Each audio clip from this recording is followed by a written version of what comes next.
Hello and welcome to another episode of Sounds is Coleman. I'm this week's host Alex Miller, and here with me we have Rory Drake and Jason Button. We'll start with this podcast with the last game, which was Wolves, and amazingly it wasn't a loss, which we all predicted. I mean, we were all saying last week that it's going to be, 6-1, 4-1, just like results that we were predicting, and come 5 o'clock on Saturday afternoon, it's fair to say I think we were all pleasantly surprised.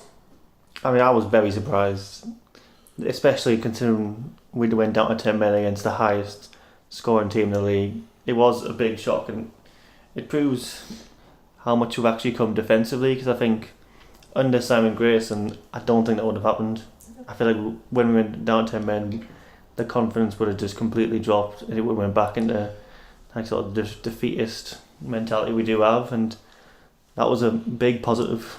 Which has been. I mean, I'm pleased that you mentioned Grayson there, because it just shows how far Chris Coleman has already come. Because if this was 2 months ago, we would probably be sat here now after the Wolves game thinking, where can Sunderland build from here? Because it would have easily been 5-0. A result along those lines. But that draw, I know we said this after the Burton game as well, but this could be the result to properly kickstart the season. And it's Chris Coleman's already got 2 clean sheets, which is something Simon Grayson didn't do. Which means at least he's got the defence working, and actually it seems like they're working as a group as well. And something we did talk about last week is that he did go to 5 at the back. Yeah. Although he didn't use the wing backs we thought, because it was actually Donald Love who made the start. Which I was very surprised about, to be honest. Yeah. When it came out, I was surprised by it. Although I had been saying the last couple of weeks, I thought that Donald Love probably should come into the team. So I was actually quite pleased to see it. Although I saw, looking at the replies to that tweet with the lineup, that wasn't a common theme. But it did seem to go down well after the game, because he did fit into the lineup pretty well, and obviously they have some good wingers. And wing backs as well, Wolves, so he's obviously dealt with them well. So that's the thing, Wolves are a very attacking side, and like you said, the wide players they have, there must have been a lot of pressure on the Sunderland wing backs this weekend, because they must have had a lot of pressure on them, and to be able to deal with it and keep a clean sheet is fantastic. I think one of the keys to that is probably John O'Shea. He's come under a lot of stick over his Sunderland career, and sometimes very much warranted, but he does have that experience. He can lead the back line, and especially when there's 5 of them back there, because to be fair, it was probably about 6 or 7 when near the end of the game when it was back against the wall. You need that sort of experience and that presence there just to make sure they're all doing the job. Especially with Tyus Browning alongside him, the 23-year-old. I've actually been quite impressed with Browning, especially since Coleman come in the side.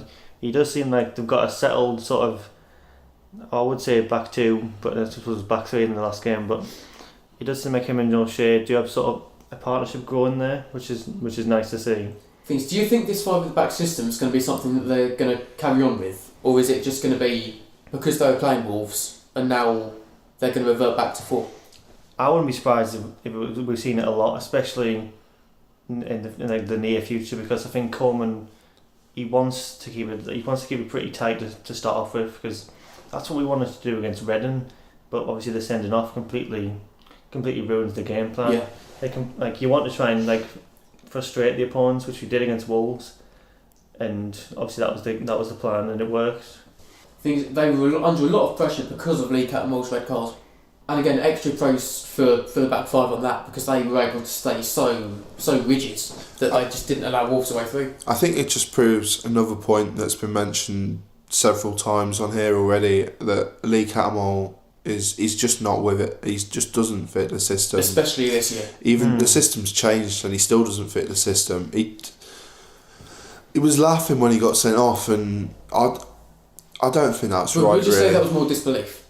I'm not sure. I think it is stupid going in for that challenge, and when you've gone in for it, you've got to know what could be coming. And I don't like his attitude. I don't think he's a character that's really needed in Sunderland's current position, and I don't think he's a player that adds much to the team anyway. So, Things if you look at those 2 yellow cards, the first one was I wouldn't say it was stupid, but it's something that he didn't need to do. It wasn't a great challenge, put it that way.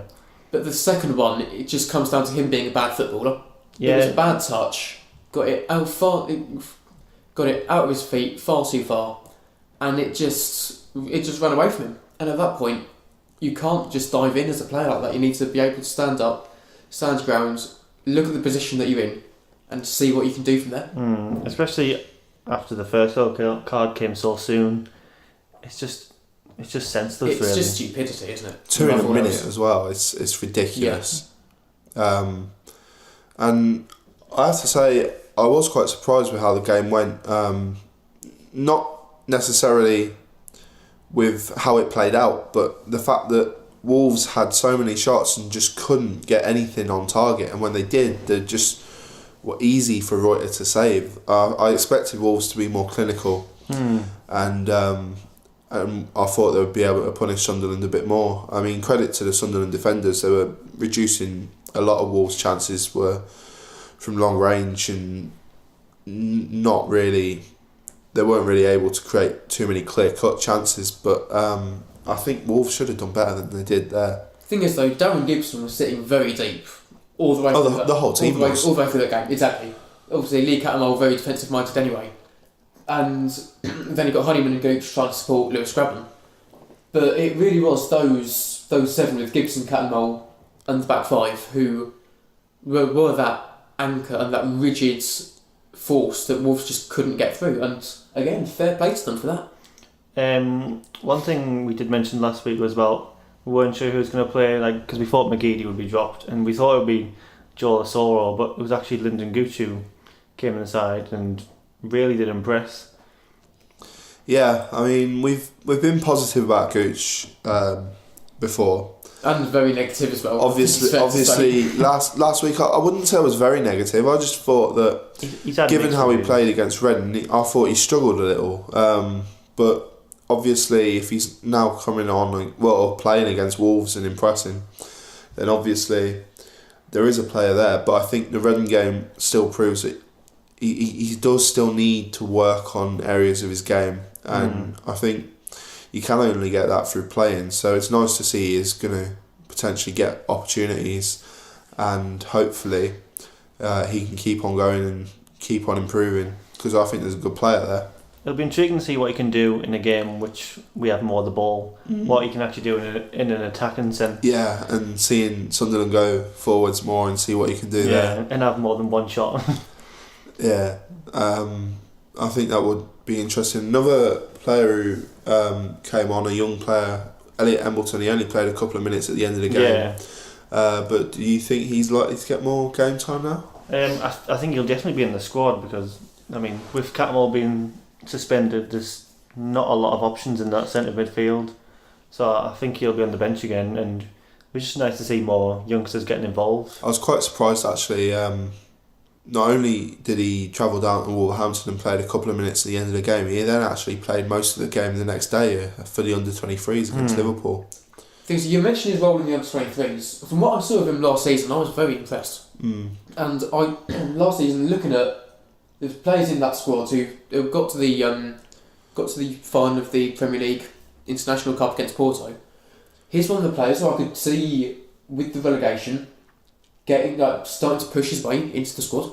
Yeah, I think, to be honest though, Asoro, Maja, Gooch, Embleton, Honeyman's already there. Yeah, I mean, there's real quality in that squad, and it's brilliant to see them come through. And even if Greenwood struggled a little bit this season, but if he can find some of his form from last season, he probably isn't too far away either. Even with him, there's talent there. There really is. It's just being able to harness that and really get them to push on into the first team. I'm surprised at how many good young attacking players there are at a one academy in the same crop of players, to be honest. It's not something you would normally get. Although, looking at the Premier League 2 table, you wouldn't think that Sunderland do have that many good young players, because they are actually, I think, now bottom of the Premier League 2 table. One thing I do like about all these like youngsters come in, a lot of them they've been there for a while and they do genuinely care about Sunderland. Like you could see with Lyndon Gooch when he came off, he really looked like so like pleased with himself, and like he was probably like cheering on Elliot Ambleton, like go on and do another job for the last couple of minutes. And that's something that you haven't seen from players at the club for the 2 years that I've been watching. Yeah. Probably even more. Yeah, it's because obviously Simon Grayson alluded to it, saying about how there's that defeatist like sort of mentality at the club, and maybe you do need some of the youngsters to come in and like, especially with them having so much success last year. Yeah, and they will give it their all as well. And talking about all the youngsters in the under-23 squad, Rory, you went to the under-23s game against Liverpool, which was 4-1. Yeah, 4-1. Sunderland, they shot themselves in the foot early on, to be honest. A silly penalty given away, which was converted by Cameron Brannigan, I think it was. But from quite early on in the game, you could tell there was actually a gulf in quality between the two sides, which surprises me because you look at that Sunderland team and there's actually quite a few good players in it. But you look at the Liverpool team and there's quite a lot of good players there as well. I mean, Ben Woodburn, he's already played for Wales.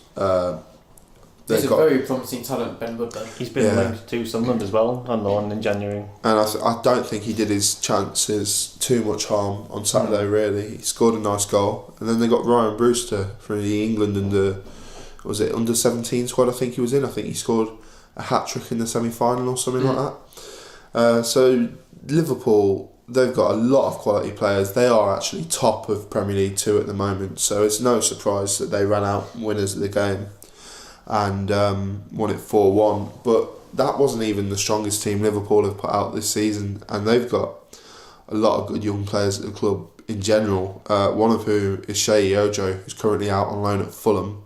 So he could be playing at the stadium on Saturday afternoon. Yeah. So how do you see the Fulham game going? Well, I think Fulham are a strange side. I think they have probably one of the better squads in the division, in just my opinion there. But they currently sit 12th. So obviously at this point it hasn't all clicked. I think last season they probably, from memory, they took a while to get going and then ended the season in some really good form. And I think it could be similar again for Fulham this time round.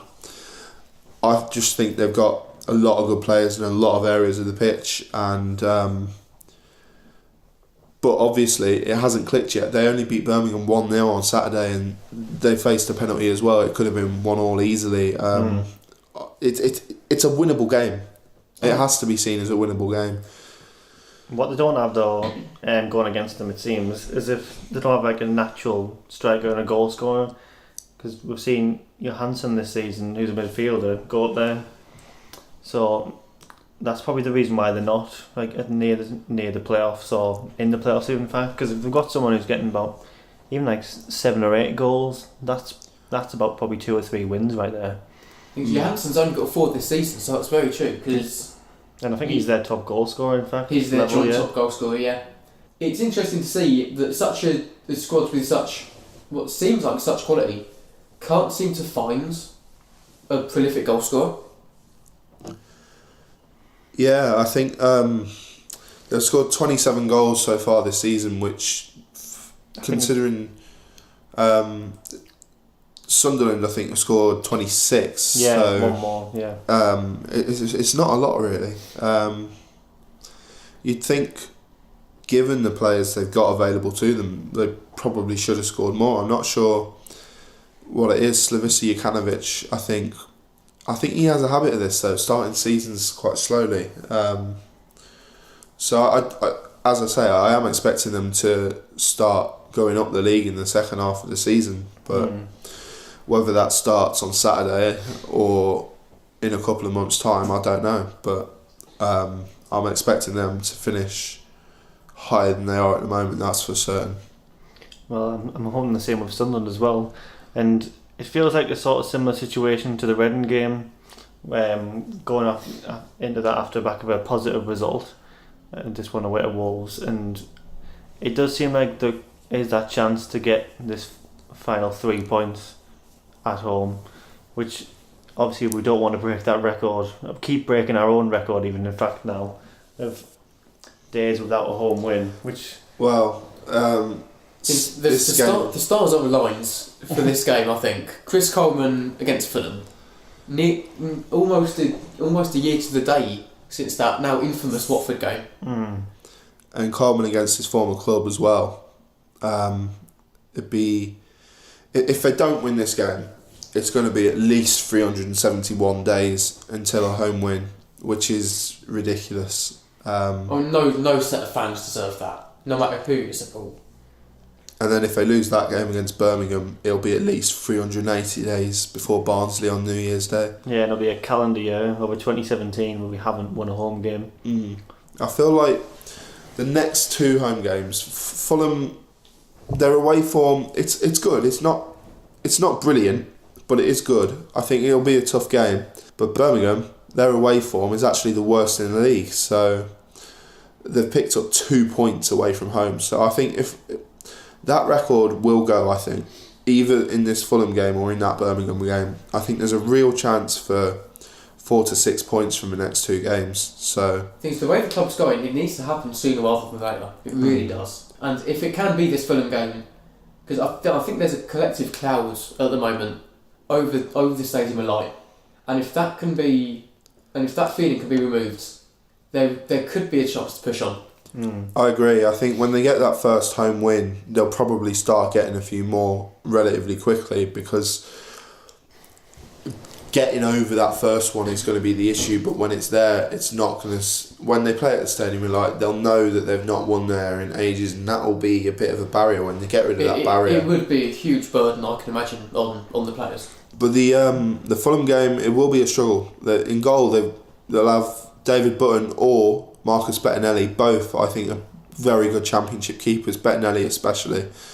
And then they've got players like Johansson and like Sessegnon and like Tom Kearney, who are brilliant players and can do anything on their day really. And defensively, I mean, they've got Ream, Callas, they're good players. I think that centre-back partnership is one of the best in the Championship at the moment, I really do. I was surprised they've not shown it much, but there's two individual players. They're fantastic. Yeah, they really are. I expected Callas this season to go to a Premier League club, to be honest. I was surprised when Fulham got him back, but yeah, I think in terms of individual players, I think this is going to be a difficult game, and it all depends on whether it clicks for Fulham. What Sunderland need is they need momentum, and with these two home games in such short space over the week, you'd think if they can actually manage to get a positive result against Fulham, they'll be absolutely buzzing. They're really wanting the next one against Birmingham as well. Well, that Birmingham game, it will be a must-win game because Birmingham are in 23rd. Well, sorry, they can't. No, sorry, yes, they're 22nd. It's Sunderland 23rd. You have to win that game. It is a real 6-pointer, like must-win sort of game. And I feel like that Fulham game is just the crucial one. If they can manage to get that, I would definitely back us to amazingly win 2 home games on the bounce. Because we've really mentioned Birmingham's away records. But I guess Birmingham, they'll be seeing it the same. They've got 2 points this season away from home. They'll be thinking, we really need to improve this, and we're better than the Stadium of Light to go and do it. So for both teams, it's going to be a huge game. So that just makes the Fulham game even more important, because if you can get that win against Fulham, then going into the Birmingham game, it's going to feel so much more confident that you can actually go out there and do it. That's the thing though, if the record does continue against Fulham, Birmingham's going to be a very tough game, because they're going to come into that knowing that there's a chance of them breaking out of their run without an away win, and really from that point they're able to push out the relegation places potentially, and that's an extra incentive for them, as it is with Sunderland. They might not even be in the relegation zone at the time of the game, because they've got QPR on Saturday and they've been struggling of late. And there's also Bolton to consider as well, who also haven't won a game on the road yet this year. Do you reckon there'll be any changes from the lineup from the Wolves game? Yeah, I think Catamar won't start. Well, apart from the obvious one.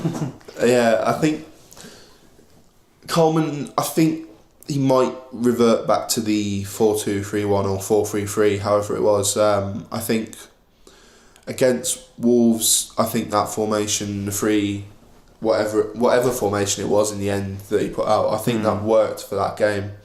For the Fulham game, I'm not sure whether it will. So I think there'll be some changes that come about from a change of formation. It would surprise me if he stuck with the same formation. Having said that, he did use 3 at the back when he was the Wales manager, so I'm really not sure how that's going to go. I think there will be changes though. I think he'll want to freshen it up a little bit. Last game it was all about sitting back and soaking up the pressure.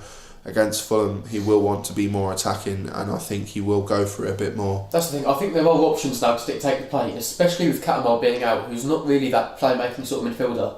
I think if you keep Darren Gibson in there, find someone to partner him, keep in Gooch, who's a good playmaker from a wide position, and there really is a chance there to force Fulham to sit back. I think that would suit Fulham though. I'm not sure if that's really the way to go about it. Because you were saying off podcast that they seem to be playing on the counter a lot, and if they haven't done this year, they definitely were last year, so they've got it in them. They've got the players to play that way, definitely, and I think Sunderland will probably have to play that way as well if they want to win this game. I'd probably bring McManaman back into the starting lineup because I think he's a good player and I think he was playing well before his sending off. It was stupid, but I think he probably should come back in. Do you think there's a chance of redemption for Aidan McGeady? I was just about to bring that up because I feel like he'll bring Honeyman probably over than Gooch inside and in the middle because he's played there a few times this season. I think it might be a very similar lineup to the one against Reading, to be honest. And I feel like Aidan McGeady might benefit, as I know you've said this quite a few times, Jason, in this podcast. He might just needed a break, might just needed a game off basically to come back and get his head back together. Because obviously, if we're gonna have more of the ball at home and against Fulham, so if he can be the player we've seen, then I wouldn't be surprised if he does come back in. But would you be tempted to rest him for this game? With after this game, there'll be from the Birmingham game onwards 4 games in 8 days. Would you want to be putting him back in for those ones instead, or? I feel like I'd probably bring him off from the bench with about, say if it's not going that well, it's 0-0 with like 25 minutes to go. Give him a chance to change the game. Yeah, because if he can, because it'll see what his mentality's like. It'll see if he wants to be in this, wants to do it. Because if he comes on in 25 minutes, puts in loads of effort and is the creative player he's shown, and obviously the goal scorer at the times that he's shown as well. So yeah, but I wouldn't be surprised to see him or McManaman actually come on purely because of the amount of injuries and now suspensions with Catmull out. I think that leads us on to predictions, and from last week I feel like all of us got no points after especially the 6-1 prediction. There's no points from last week. I kind of feel like taking a point off myself, but we were all quite far off, and well, I think my prediction looking back was a bit laughable. But so let's start with you, Rory, this week. This week I can see it going either way, but I'm going to go with 2-1 to Fulham because I feel like they are a good counter-attacking side, and I feel like Sunderland are going to go at them, and I feel like that's just going to play into Fulham's hands, and I think they are going to go on to win the game. I think it'll be relatively close. I don't think there's going to be a great deal in it, but I feel like there's going to be a mistake somewhere, maybe another red card, and I think Fulham will go on to win it. Right, so Rory thinks we'll go a whole year about winning the home game. Jason? I can see it being a tight game, not necessarily a scrappy game, but one where both teams are looking to try and play the right way, but not really being able to break each other down. And that's why I think I can't really see there being a huge amount of goals. So I've got a feeling it could be 1-1 either way, but I'm gonna sit on the fence a bit and just leave it at 1-1. For myself, I'm going to be optimistic. Not as optimistic as I was for the Reading game, to 3-1, but I do agree with you. I think it'll be a close game, and I'm going to say 1-0 to Sunderland, and hope that we can get a clean sheet at home, which it feels like an absolute age since we've had one of them. Well, to be fair, since Coleman has come in, Robin Reuter's actually kept 2 clean sheets already. He looks, each game he's starting to look a little bit more comfortable, a little bit more confident, and the more clean sheets he's getting, I think that's only going to continue. I think now that he's starting a lot more, because before it was a bit switched between him and Steele, I think it's given him the confidence to really try and push on from the position that he's got himself into. Yeah, because you want your goalkeeper to be the first name on the team sheet, really, because you want a steady sort of selection there. Because if he keeps on chopping and changing, he won't know if he's playing each week. So yeah, but he seems, as you said, he does seem to be a lot more confident now, and he's definitely the number 1 keeper now, which is positive to see, because I don't really want to see Jason Steele ever again. And like you said, it is good to have that goalkeeper who is a guaranteed starter, because it gives him the confidence, and playing, well, as he used to play as a defender, it gives the defence confidence as well. Yeah, because they know who's behind, and if they can all sort of grow as a unit together, then that's only going to benefit the team. And as we've seen, 2 clean sheets, Coleman and the defence are clearly doing something right in training as well. And as we've mentioned, Fulham don't score that many goals, so there's a good chance he could get one at Stadium of Light on Saturday, which I think would be a first this season. I think so, yeah. So much like a lot of the European leagues, ourselves are actually taking a winter break. So we're going to talk about a couple of other games in the future, and also the January transfer window, which is looming. So next game after Fulham is Birmingham, which we've already talked about a little bit. And I think, as I said, that's probably a must-win game, Birmingham. I don't know.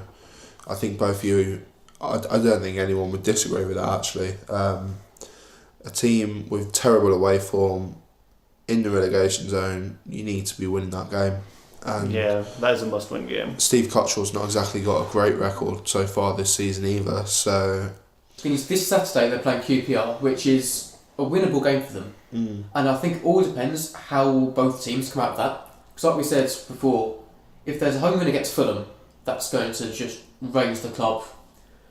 But if Birmingham match that with a good result against QPR, that could result in an even tighter game than we're expecting already. And that's another reason why it is such a must-win game, is because just a couple of days later it's Sheffield United away on Boxing Day. I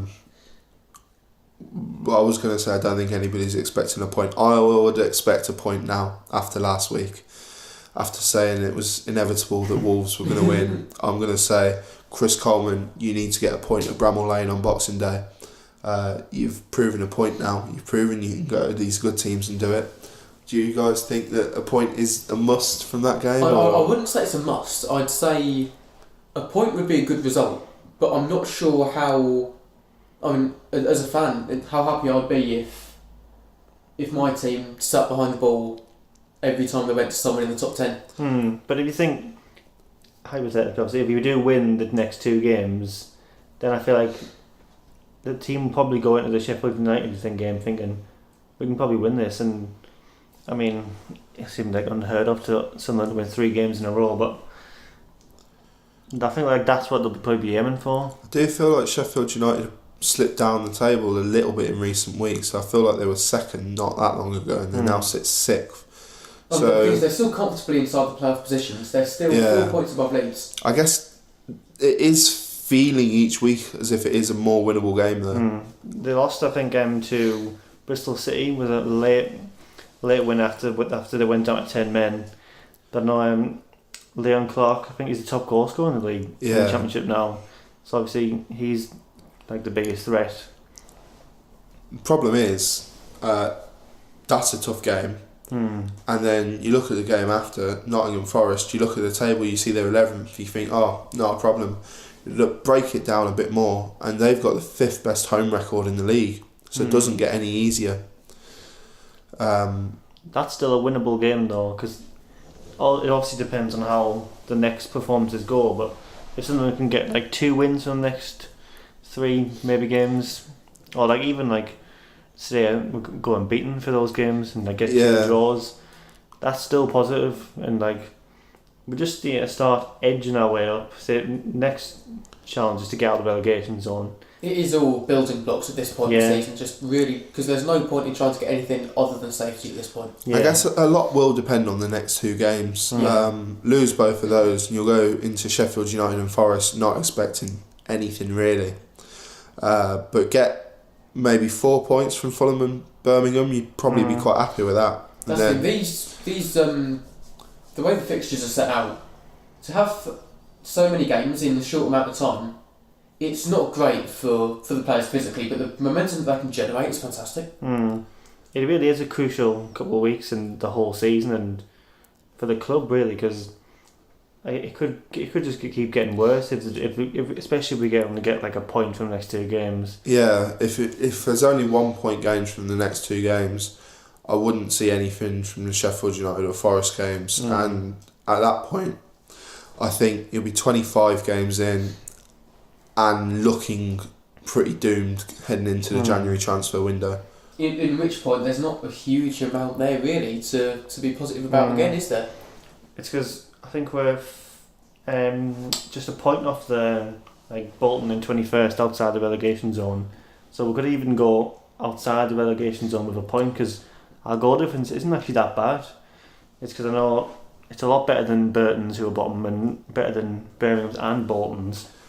And I think Barnsley, who Sunderland play on the 1st of January, they're currently in 20th, and I think they could easily be pulled into it. And I think, depending on how the next 4 go, I think Barnsley's a must-win game anyway, but I feel like it's very winnable as well. It's because there's a couple of teams just with a relegation zone, like you've got Hull, Millwall, QPR, who are all like 23, 22, like, so like if we need to get into that little sort of pack of teams and try and get above there, so we can get around like sort of like from like 14th to like 18th in there, and start to like try and hopefully get some momentum and build.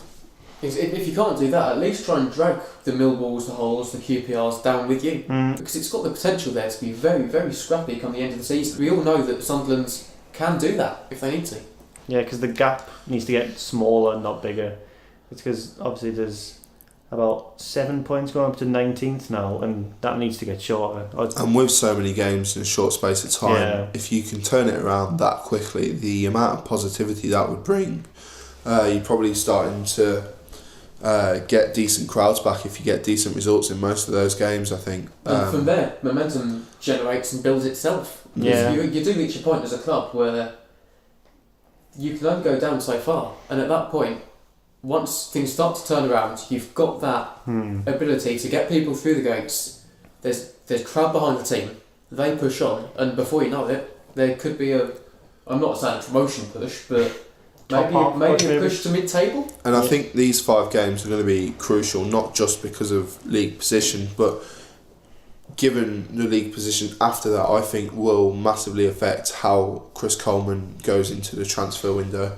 I think if it's not a good 5 games, you're going to be looking to stay up at all costs, really, and that's not going to give you much preparation for future seasons. You'd have to be signing players for the next 6 months to keep you up, whereas you get a few good wins there, you can start to maybe look a little bit more long term, sign a few players who you're not just wanting just to keep you up, and I think that just shows how crucial these next 5 games are and how you need to be picking up. Realistically, I'm thinking at least 8 points from those 5 games. Because, I mean, you look at the Fulham game, we've already said, I've gone for a point there.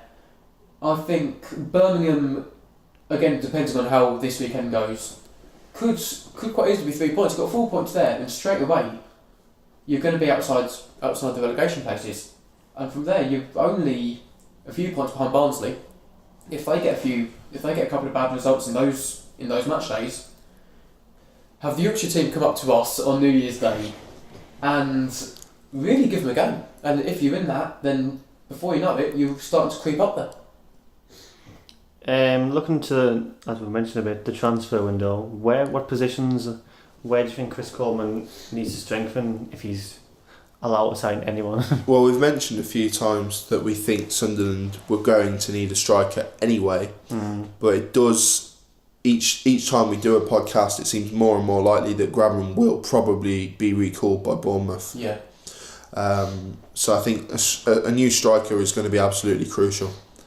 I'm not really sure who, but I think maybe even 2 strikers are needed. So I think we needed a striker anyway. yeah, I think it's definitely an area that Coleman needs to be looking at, and as we've said before, centre back and centre mid I think are also not so much centre back anymore actually, because John O'Shea and Browning, as you said, they seem to be building a decent partnership, and so if they can keep that going, then maybe I think Kone's probably going to leave, so I think a new centre back is needed. Well, I'd probably want one anyway, because even if I it don't is just like Kone. depth, you need those options in there. I feel like we could do with another winger, to be honest. A lot will depend on who goes, I guess. Yeah, but there is still. I don't really want to call him that with him still playing, but I would say a fair bit of deadwood still there that needs to go. Yeah, there is still, and I think it all depends on, as you said, who leaves, because Ndong's been linked for a move away with Coleman as well, and who's actually been linked with Everton with Sam Allardyce there, but it will be intriguing to see how much money we can actually bring in, because that will obviously, if we're going to get any money to spend at all, it will be based on how much money we can bring in from fit player sales. I know he's been injured for most of the season, but I'm actually quite surprised I've not seen anybody linked with Paddy McNair, because I think he's one of the most saleable assets at the club. I think that's probably why though, because he hasn't put in a run of games. If he played from August to now, you never know. But that's one thing I'm hoping a player can get back, because Chris Coleman spoke about it. He said they don't really want to rush him, but with the lack of options at the minute, he might have to actually play, might have to risk him. Same with Ndong actually, he's been out injured for around a month now. Yeah, Jason, what do you think about heading into January? I think, we talked earlier on about Elliot Embleton and the possibility of him coming up. But the main reason we were talking about that is because there isn't much depth at centre mid. And with Catamol out, it's going to be a tough test to see how the team lines up and how Coleman's able to fit a squad together, which is capable of bringing the game to Fulham. And I think this weekend really could show the lack of capability in midfield, potentially. Because we still need that player in centre midfield who wants the ball and who's good on the ball, who's can make them create them key chances, because there hasn't been a midfielder like that in Sunderland for not Jack Rodwell. Seb Larson during his early days. No, but yeah, because obviously there's been so many midfielders who have failed as Jack Rodwell, who's, I don't know where Jack Rodwell is. Is he injured? Well, is he playing at the start of the season he was playing, being accommodated at centre back for the under 23s, but at the moment he's not even that. I think he's been cast aside. He might be injured again actually. I think it wouldn't surprise me. I think about a month ago I read something about him being injured, but to be honest, when I saw him for the under 23s earlier in the season, he just looked like he couldn't be bothered. So he probably thinks he's better than the under 23s, but he's never proven. Even when he's fit, he's never proven to be that good, or even good at all. So yeah, I was amazed. Last season, Jack Rodwell was injured all season, apart from miraculously he'd always recover just before Sunderland were playing one of the big teams in the league, and then he'd always be picked by David Moyes to play against your Arsenals, Uniteds, your Man Cities, but he's never available for the rest of the games. I'm not really sure his head's in it. I'm not sure he really wanted it, and I think he needs to leave. If he is going to go, I can't see a club that's going to want to buy him. Yeah, especially given the fact that he doesn't seem like he wants to play. I don't see where he would fit in anyway. And I feel as though he could be very much a Liam Ridgewell kind of player who just goes off to America for a few years, sorts himself out, does well there, and never really gets anywhere else, because I'm not saying that's what he deserves, but he's not shown what if he is capable of anything here. Well, I think he's got another year left on his contract after this season, and I think that's the only way he's ever going to leave is when his contract runs out. Because the amount of money we're spending on his wages, which is reportedly around 60,000 after. You get him out, you could probably sign Jan and Villa. Ooh. There was some talks for that, but I feel like that was really I think just that was all speculation. Just pick. nothing. I think, to be honest, if Jan and Villa is going to go anywhere, it'd probably be Everton, or it wouldn't actually surprise me if he goes to Newcastle. Oh, don't say that. But if we were in the Premier League, I reckon he would maybe join us again. But all the time, I think that's a bit of a Sunderland's down in the Championship. I can't see that happening. Yeah, I do think that has passed now, probably. Yeah, it's a nice thought, but it's just one of those things that's come and gone. it's a bit far-fetched to say he's going to join the Championship side after his wage demands were supposedly ridiculous. So yeah, players leaving. We think Graben's going to go. I wouldn't be surprised to see someone linked with Oviedo, because he's better than we are at the minute. I could maybe even see him going back into the Premier League, because he didn't do badly at Everton, did he? I think Oviedo, I could see him going to a Bundesliga club potentially. I think there's probably going to be interest from other countries in him, and I think he's more likely than an English player would be to actually want to go abroad. And I feel like he could well leave in January. Good thing is though, like, because he's obviously Costa Rican and they don't have like a lot of top quality players, so he won't be looking to move to like boost his chances of playing in the World Cup, because he will be in their squad anyway because he's one of the better players. So that's kind of a bonus for us. He won't be looking. I don't think he'll be actively looking for a move, but in the same sense, I feel like he wants to play at a higher level. I think it also depends on the offers that come in for him. Yeah, if it's another move in the Championship, I feel like he'll probably wait till the summer and reassess his options. But if it is a Premier League coming, I can see him wanting to go. And I don't blame him, to be fair, because I feel like he can still play in the Premier League. But 100%. I mean, we saw it in some of his performances towards the end of last season, where the team weren't doing great, but he did have some standout moments, to be fair to him. He's just a pretty solid footballer, and we need some just like solid footballers. I would say that it's a step up from Van Aanholt, purely because he can defend. Yeah, well, Van Aanholt was at times really good going forward, but it was always that defensive work which he seemed never to. He did improve for a little stage at one point, but then it goes back, and I think that's one of the main reasons why we sold him, and especially the transfer fee which was quite high. It was Van Aanholt who scored the last home winner at the Stadium of Light against Watford. That just seems incredible. That shows how long it's actually been. Well, yeah, Saturday will be 364 days since that Watford game.